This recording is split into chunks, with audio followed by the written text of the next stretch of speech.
power of life and death is in the tongue. And that's what the Bible says. I think it's Proverbs 18, something or other, 21, I think. But even if you're not religious or spiritual, I think most people would say that they believe that our words have power, right? To do good, do harm. I think that, it's applicable to all of us, but in particular, those who speak into other people's lives. Thinking about the people who we allow to speak into our lives, right? I could go to like mentors, teachers, our parents, but I want to focus today on political pundits. Most people have some sort of political pundits in their lives that are allowing their words to speak into them. And the word pundit means like you are an expert in a certain field that you get asked your opinion. But the key part of that is you're viewed as an expert. So we have these political pundits, these people who are viewed as experts in that field, allegedly speaking the truth. And that can be a problem, right? And I'm not attacking one side or the other politically. It's both sides are a problem. So there's always some sort of agenda, But I feel like it's obvious whether your words are bringing life or death. You just look at the results, yeah? And on a political scale, you could look at Barack Obama's "Yes, we can," right? Now, the front end, on its face value, it speaks life.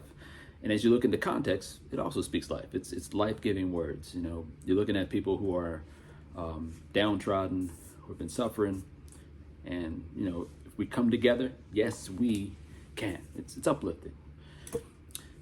But then you could look at something, let's say like "Make America Great Again," right? On face value, it seems like it's life-breaking, but you consider the people who,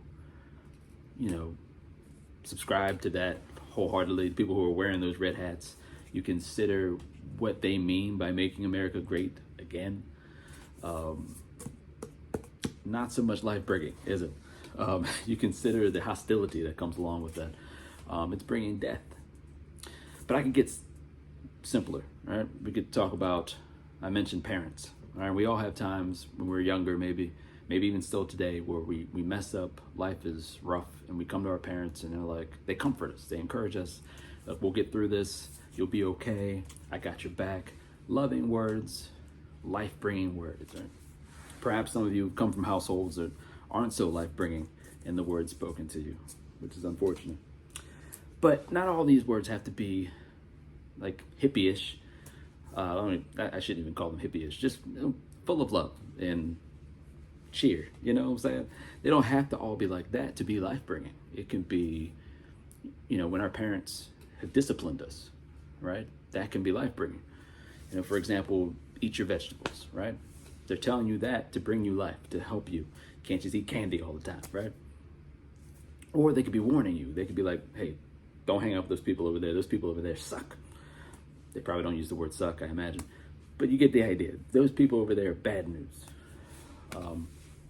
Still bringing life. So I feel like it's obvious. But when it comes to these political pundits, man, I'm going to pick on two in particular. Tucker Carlson and Candace Owens. Again, I could pick on a bunch of them. I'm just picking these two. Tucker Carlson has been, and we've always known, I would hope, that he's a liar, right? And now it's been found out with all this email scandals and all. There's a bunch of liars over there at Fox.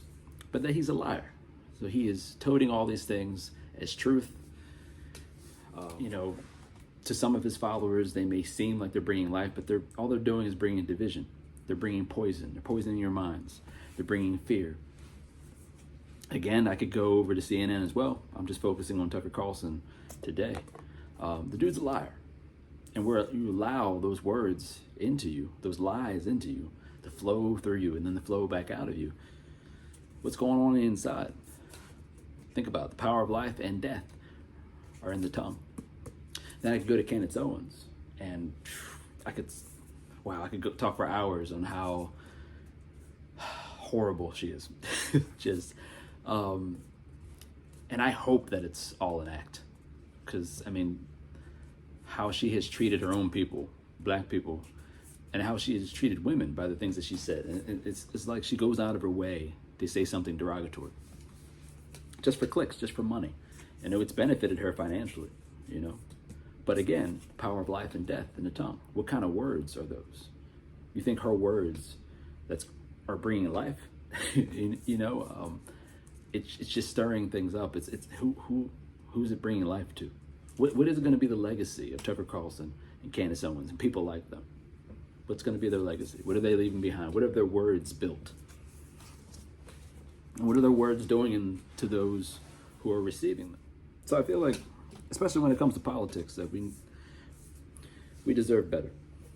And there's so much division these days. And there's nobody, again, this is from both political sides, everybody is like, we are right and they're wrong. But the thing is that we are totally right and they are totally wrong. And there's no coming together. How are we supposed to solve any of these problems and have like legit solutions and progress? We can't. Not like this. And that's the power of their words. We need some people who are going to bring life, not just to those who are choosing to bring, to follow them, but to everybody, because these problems are impacting regardless of what side of the political spectrum you're on. It's, these problems happen to all of us, right? So we need some people who are bringing us together. So in closing, train your ears to hear the truth, Don't just look at face value, look in deeper to the context of it. Ask yourself, are these words bringing me life or death? So, and stay away from Tucker Carlson. Tucker Carlson, a liar. Stay away from him. Stay away from his words. And stay away from Candace Owens, of course, because she sucks.